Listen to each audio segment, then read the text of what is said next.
galera da terceira série, estamos de volta para mais uma aula de redação e hoje vamos falar sobre o módulo 13, né, continuando os nossos estudos sobre métodos de raciocínio. Nós começamos a falar sobre os métodos de raciocínio na nossa última aula, em que falamos sobre os métodos indutivo e o método dedutivo, né? Eu lembro que eu falei para vocês de que é muito importante nós nos aprofundarmos, né, nesses métodos de raciocínio, de raciocínio lógico, porque a dissertação argumentativa de vocês nada mais é do que um texto que busca seguir uma determinada lógica, né? Nós já temos aquela estrutura canônica que é introdução, 2 de desenvolvimento e 1 de conclusão. Isso já é uma lógica. E quando a gente começa a pensar na estrutura interna de cada parágrafo, nós também já temos uma ideia de lógica aparecendo. A introdução tem que ter a contextualização e a tese. Os desenvolvimentos precisam ter o tópico frasal e a expansão desse tópico frasal. A conclusão precisa fazer a retomada da tese e depois trazer,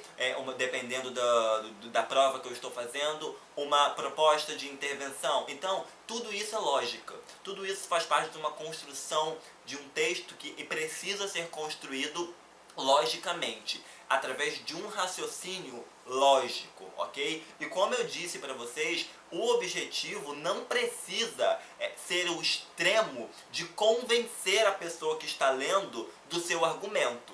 Você simplesmente precisa convencer a pessoa de que o seu argumento é válido, independente da pessoa concordar com você ou não. E como eu já disse, se eu sou um corretor de redação e cai um tema espinhoso para os alunos escreverem sobre, né? Vamos falar de legalização das drogas. E eu, como corretor da banca, sou contra. Mas você escreve um texto a favor. Eu não vou julgar o seu texto a partir da minha opinião pessoal. Eu só preciso que você me mostre que os seus argumentos a favor da legalização são válidos. Mesma coisa se o caminho fosse inverso. Eu sou a favor. Você escreveu um texto contra. Eu não vou deixar a minha ideia, o meu posicionamento, refletir na correção desse texto, ok? Porque se um corretor, se uma banca permite que seus posicionamentos políticos, ideológicos, culturais prevaleçam no momento da correção, não está sendo feita uma correção justa. Porque a correção não deve considerar a minha ideologia, e nem a sua ideologia, mas deve considerar a maneira que você argumentou para estruturar a sua ideologia, para estruturar o seu argumento. Então nós vimos na nossa última aula do módulo 12 os primeiros métodos de raciocínio lógico, né, que foi a indução e a dedução. Hoje nós vamos falar sobre a dialética, ok? Vamos ter uma aula falando sobre a dialética, que é um conceito bem espinhoso, bem amplo. Muitos filósofos, muitos pesquisadores, muitos sociólogos se debruçaram sobre a questão da dialética, ok? Mas nós vamos partir aqui com as premissas básicas, né, desse conceito de dialética, porque ele, não é muito grosseiro dizer que ele não me interessa, mas é que em todos os aspectos, tudo que envolve a dialética é coisa demais. Então a gente precisa extrair aqui como que a dialética pode entrar na construção o quê? Da dissertação argumentativa. Porque quando vocês forem ter aula de filosofia, aula de sociologia, aí vocês vão entrar numa definição, né, num estudo mais aprofundado da dialética, ok? A ideia da gente aqui dessa aula é dar a concepção básica da dialética, mas tentar trazer ela para o campo do quê? Da linguagem, para o campo da dissertação argumentativa. Beleza? Vamos lá. Gente, olha só, a dialética, ela surge para combater, na verdade, um pensamento original que se tinha, né? Porque havia o Aristóteles, vocês já perceberam que o Aristóteles está envolvido em tudo, né? Enfim, era o influencer da época. E o Aristóteles E havia criado um preceito, né, um conceito, na verdade, da não contradição. O que significava isso? O que significava essa ideia? O que sustentava essa ideia? O sustentamento desse conceito dizia que uma coisa não pode ser e não ser ao mesmo tempo. Essa era a ideia do princípio da não contradição. Ou uma coisa é, ou uma coisa não é. Eu não posso ter algo que é e não é ao mesmo tempo. Não, para Aristóteles isso não poderia acontecer. Esse era o princípio da não contradição. Porém, conforme os estudos foram avançando, pensou-se, opa, não, como assim? Não tem essa ideia de tudo tem que ser ou não ser. Por quê? Porque tudo acompanha o desenvolvimento da humanidade, a evolução da humanidade. Então esse princípio da não contradição, ele se tornou muito simplista, muito insuficiente.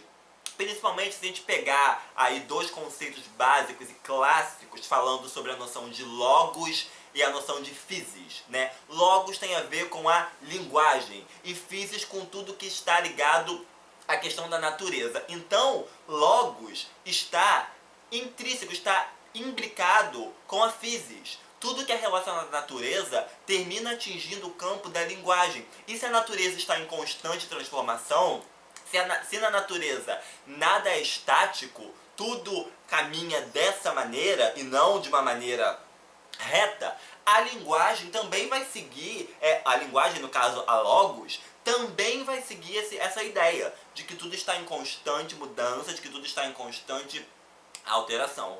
Logo, esse princípio da não contradição, cunhado lá antigamente por Aristóteles, ele não prevaleceu, porque percebeu-se que havia muitos meandros a se considerar, né, dentro de um argumento só. Eu não poderia dizer que é e ponto final, ou que não é e ponto final. Eu precisava gerar toda uma discussão e várias interpretações, vários posicionamentos para eu poder entender o mundo e a realidade. A realidade não poderia ser entendida por uma visão única. Eu precisava ter vários caminhos para poder conseguir perceber tal realidade. E isso vai se aplicar na argumentação. Ou, de que maneira? Gente, olha só, a palavra dialética, na sua etimologia, ela significa a capacidade ou a aptidão para falar sobre dualidades. O que é uma dualidade? Lembram lá do Barroco? O que era o homem barroco mesmo? Ele era um homem que vivia em dualidades. Ele estava dividido entre o teocentrismo e o antropocentrismo.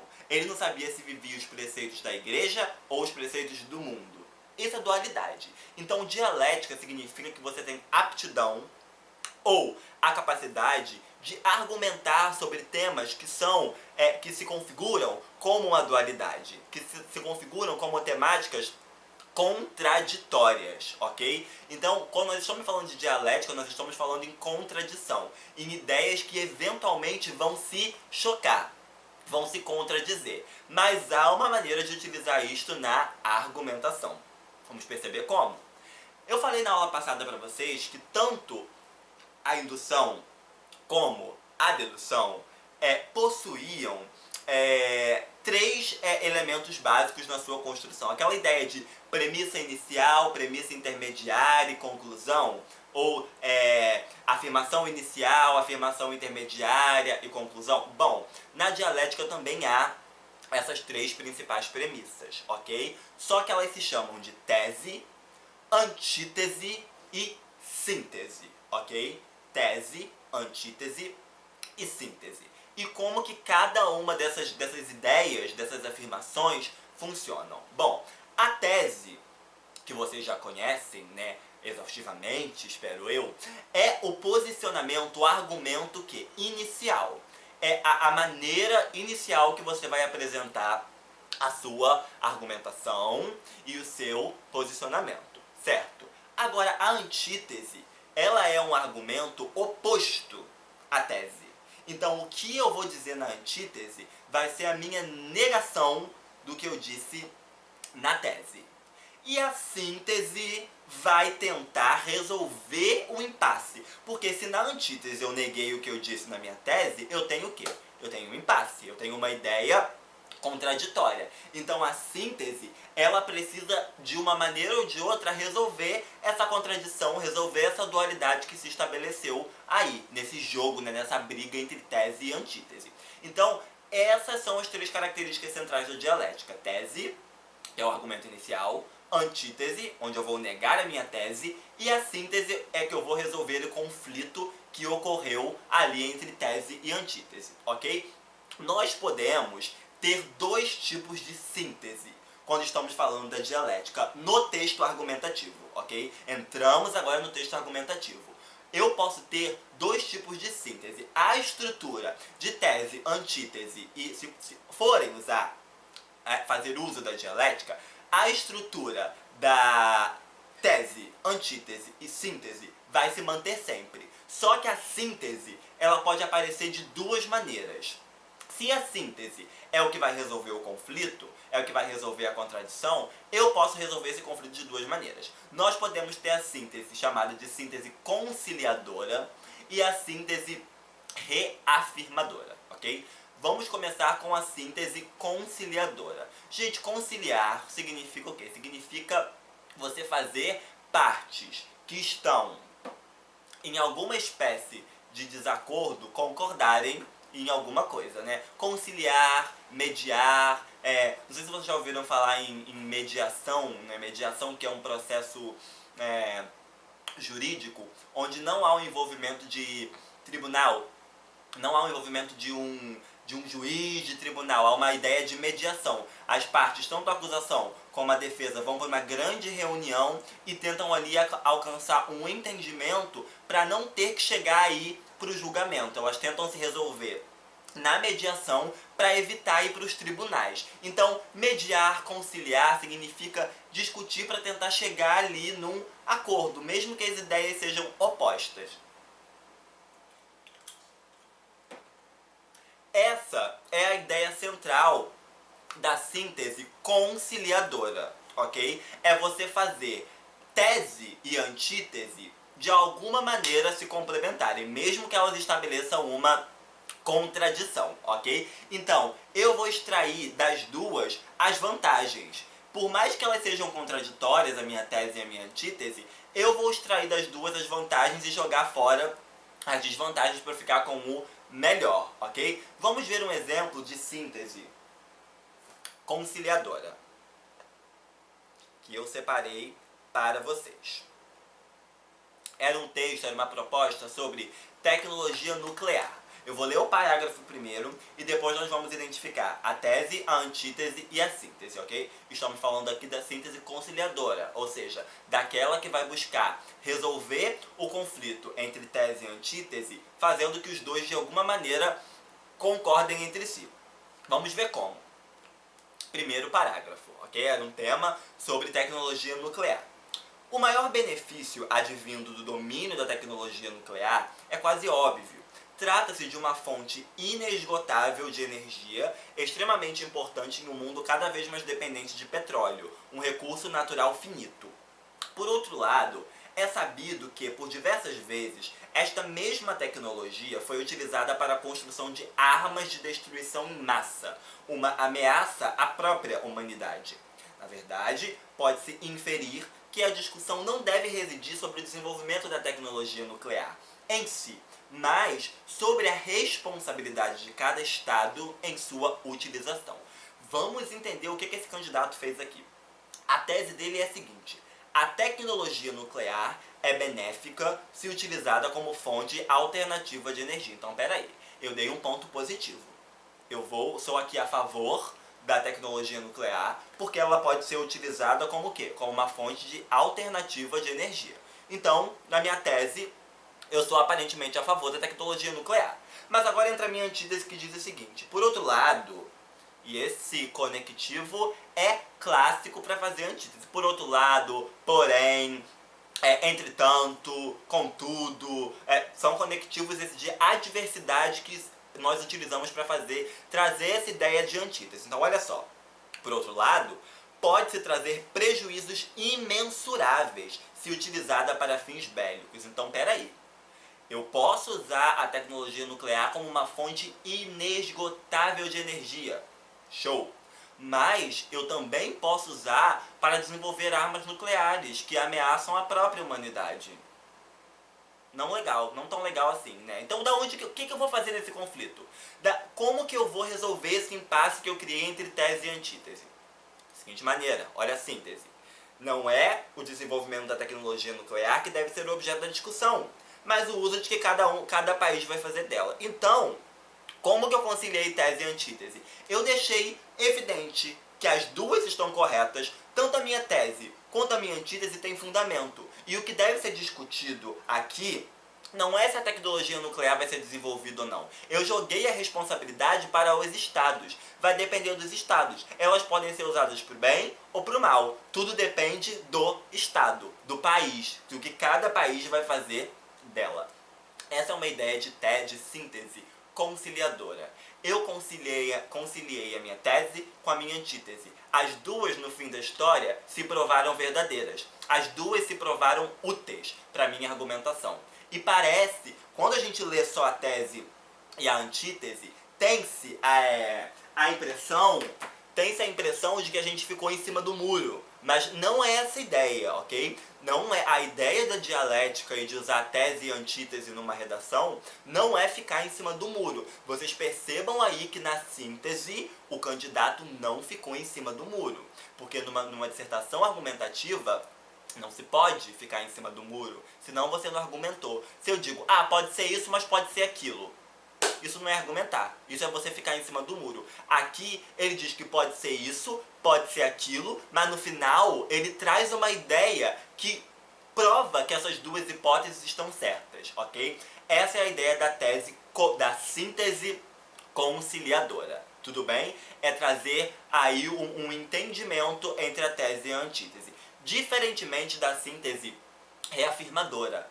Reafirmar é você dizer algo novamente, para dar ênfase, né? Para dar enfoque, para dar destaque. Então, quando começaram essas discussões sobre a síntese conciliadora, sentiu-se a necessidade de que precisava ter um termo para abordar um posicionamento mais extremo, né? Porque nem sempre eu vou dizer que pode ser isso ou pode ser aquilo. Às vezes eu quero dizer que só pode ser uma coisa. Então eu precisava de um termo mais extremo para eu demonstrar posicionamentos mais extremos. E não esse posicionamento de ficar aqui e ficar acolá e no final tudo ser bonito, ok? Então quando nós temos uma síntese reafirmadora, o que vai acontecer? Como eu falei para vocês, eu ainda vou ter a tese, a antítese e a síntese. Nas duas sínteses, na síntese conciliadora e na síntese reafirmadora, eu vou ter a mesma estrutura. Tese, antítese e síntese, ok? Mas o que muda na síntese reafirmadora para a síntese conciliadora? É esse momento que entra em jogo, no momento que eu uso a síntese reafirmadora, eu coloco em campo o que a gente chama de contra-argumentação. O que é a contra-argumentação? E esse é um recurso muito bom de se usar, que deixa o nosso texto bem rico. Porque quando eu contra-argumento, significa que eu consigo pensar pelos dois lados. Eu consigo pensar pelo lado da pessoa que está escrevendo com um posicionamento diferente do meu. Contra-argumentação é você conseguir ver com clareza dois posicionamentos diferentes. No final você só vai defender um, mas ainda assim você consegue mostrar que você consegue ver os dois lados da moeda, ok? Vamos para um exemplo de síntese reafirmadora para vocês perceberem como que funciona essa ideia da contra-argumentação. Porque como que eu faço na síntese reafirmadora? Eu dou a minha tese, depois eu dou a minha antítese, e a minha síntese, ela não vai mais buscar conciliar, ela vai buscar tornar a antítese inválida. Então eu vou invalidar a minha antítese no final do texto, eu vou estar em paz só com a minha tese, a minha antítese não me interessa mais. Diferentemente da síntese conciliadora, que busca ali trazer um entendimento entre tudo, paz e amor. Na síntese conciliadora, na síntese reafirmadora é guerra. A minha antítese vai ser exposta, mas ela não vai valer de absolutamente nada no final do meu texto. ok? Então vamos prestar atenção em mais um exemplo, beleza? Esse tema era sobre o investimento em educação. Olha como foi feita a síntese reafirmadora aqui. Em primeiro lugar, deve-se ressaltar que o investimento em educação é fundamental para o nosso país, pois constitui a principal base para o desenvolvimento. Há quem sustente, no entanto, que a chave para o sucesso está na escolha de bons administradores como governantes. Os defensores dessa ideia parecem se esquecer de que, por mais capacitada que seja a autoridade governante, o verdadeiro desenvolvimento só ocorrerá com indivíduos realmente qualificados em todos os setores. Esse ideal, somente a educação de qualidade permitiria atingir. Gente, vamos lá. Tese: investir em educação é fundamental para desenvolver o país. Essa é a ideia, esse é o posicionamento dele. É a afirmação dele. O país só vai se desenvolver se eu investir em educação. Essa é a minha ideia. Aí, quando ele joga a antítese, eu gostaria de chamar a atenção de vocês para alguns elementos nessa antítese. Olha só. A quem sustente, ele já está dizendo a quem, não sou eu, ok? Há pessoas por aí que dizem isso. E ele usa de ironia quando ele coloca a chave para o sucesso. Quando ele coloca a chave, entre aspas, isso não funciona só como um termo que foi colocado aí fora do seu sentido denotativo, no sentido conotativo, mas também é uma pitada de ironia. Há muito isso na construção da contra-argumentação, mas não é uma ironia escrachada, é uma ironia que ela é muito bem feita.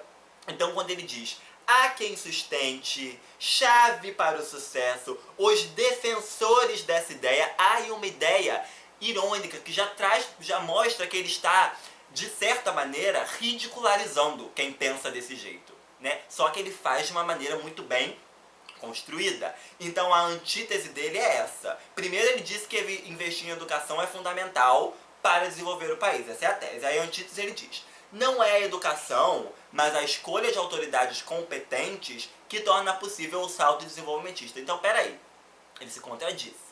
Ele disse que a educação é fundamental para desenvolver o país. Agora ele está dizendo que não é a educação, mas é a escolha de autoridades competentes. Afinal, de que lado esse cara tá? Vamos ver a síntese. Olha o que ele diz na síntese. Mesmo que autoridades competentes sejam importantes, que é o que eu disse na minha antítese, a competência advém também de formação adequada. Na prática, uma sociedade só consegue se desenvolver com a qualificação de todos os indivíduos, o que só é possível com uma boa educação. Então ele volta à ideia inicial da educação. Essa é uma contra-argumentação, é uma síntese reafirmadora muito bem feita. Por que reafirmadora? Porque no final de tudo, ele vai reafirmar a tese que ele deu no começo, né? Gente, é claro que tudo isso precisa estar muito claro e muito bem praticado. Você não vai chegar lá no vestibular e vai, eu vou fazer uma síntese reafirmadora. Você precisa primeiro praticar, ok? Praticar temáticas que possam trazer esses pontos de vista. No final desta aula, prestem atenção, no final desta aula eu vou deixar um box com alguns temas que podem ser usados para treinar essas duas sínteses, a conciliadora e a reafirmadora. Deixarei esse box de exercício e espero, fundo do meu coração, que vocês pratiquem para vocês enriquecerem o raciocínio lógico de vocês. E enriquecerem o texto. Gente, isso é enriquecer texto. Usar esses métodos de raciocínio é sair do normal. É você mostrar que você tem um conhecimento estrutural de texto, que você sabe embasar bem os seus argumentos, ok? Então pratiquem antes de usarem. Não cheguem na hora para usar, que aí não vai dar certo. Tem que ter prática. Redação é prática, ok? Então, só para fechar, eu gostaria de citar também algumas falhas comuns de raciocínio e fazer uma questão da UERJ, que eu separei com vocês, que como eu já tinha dito na última aula, a UERJ gosta de usar dedução, indução e dialética em questões objetivas, ok? Então a UERJ gosta muito de usar esses métodos de raciocínio para vocês resolverem questões. Então eu vou falar de algumas falhas básicas de raciocínio do ponto de vista lógico ou do ponto de vista em que não tem lógica nenhuma, e aí a gente vê essa questão da UERJ para fechar. Gente, presta atenção nessa afirmação. Ó, se eu digo assim, todo x faz parte de y.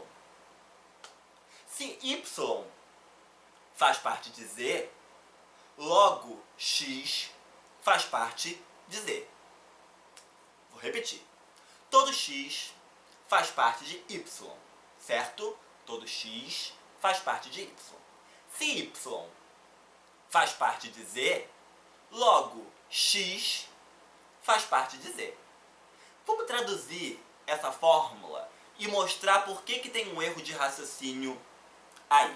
Do sentido lógico, parece ter sentido. Mas vamos traduzir para frases para a gente perceber onde que está a falha. Isso que eu disse com x, y e z é basicamente se eu estivesse dizendo assim, ó.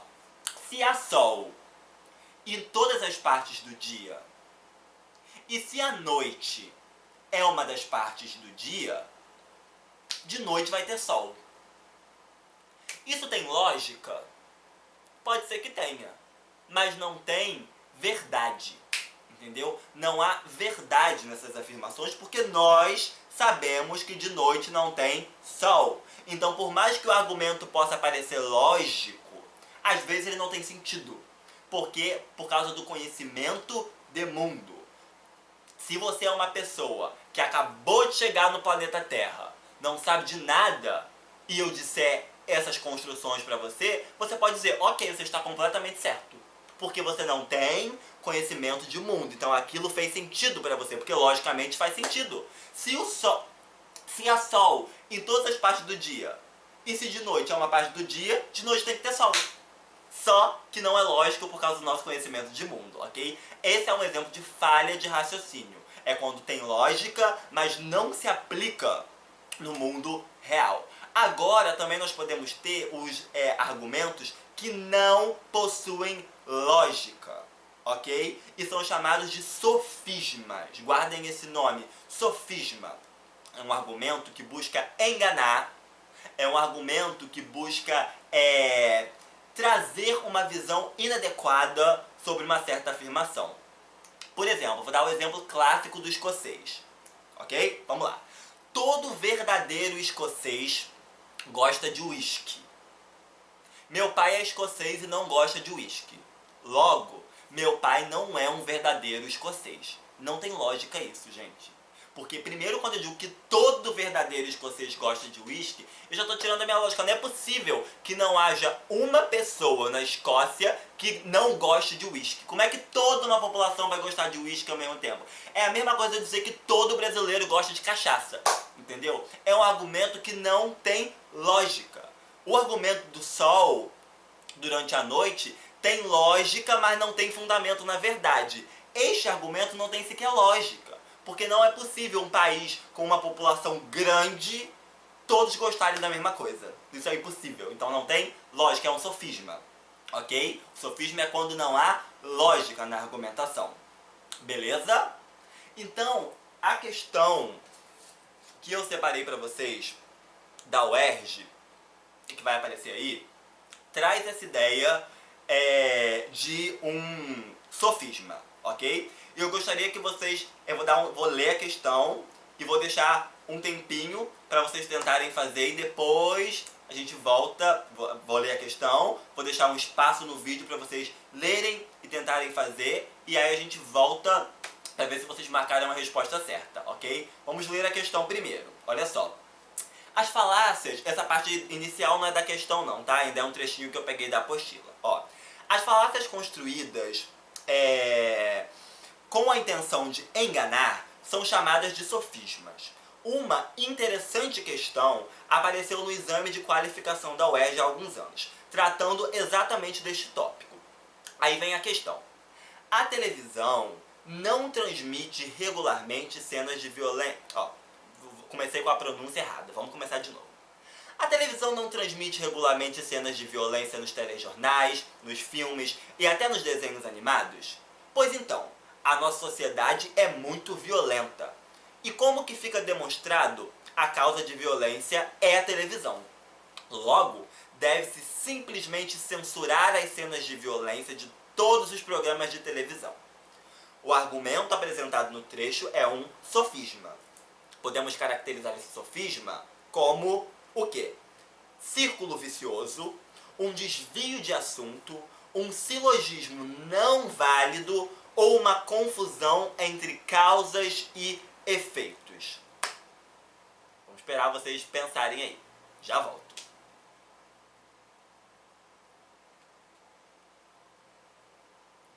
Então, galera, a resposta correta, quem marcou letra D, marcou a resposta correta, porque é uma confusão entre causas e efeitos. Aqui nessa questão está ficando implícito que a causa da violência é a televisão.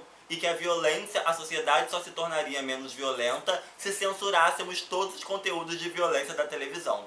É um argumento que não faz sentido lógico, por isso que ele é um sofisma. Ele confunde as questões de causa e efeito de uma maneira completamente arbitrária, entendeu? É a mesma coisa daquele argumento de dizer que quando há algum ato de violência cometido por alguém armado, a culpa é do videogame, entendeu? São argumentos que não têm embasamento lógico, porque precisam ser mais aprofundados, mais estruturados, ok?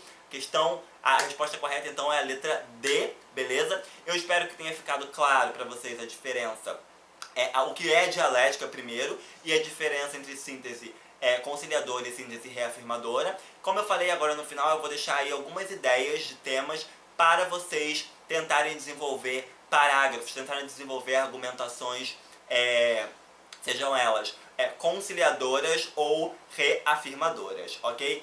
Estou compartilhando com vocês aí embaixo desse box o meu e-mail, caso vocês queiram enviar esses textos que vocês produzirem para mim, para eu corrigir, ok? Então, se vocês quiserem, sintam-se livres para enviar para mim essas ideias do que vocês praticaram sobre síntese conciliadora ou síntese reafirmadora. Beleza? Galera, até a próxima aula. Valeu! Se liga aí que vai aparecer o box, ok?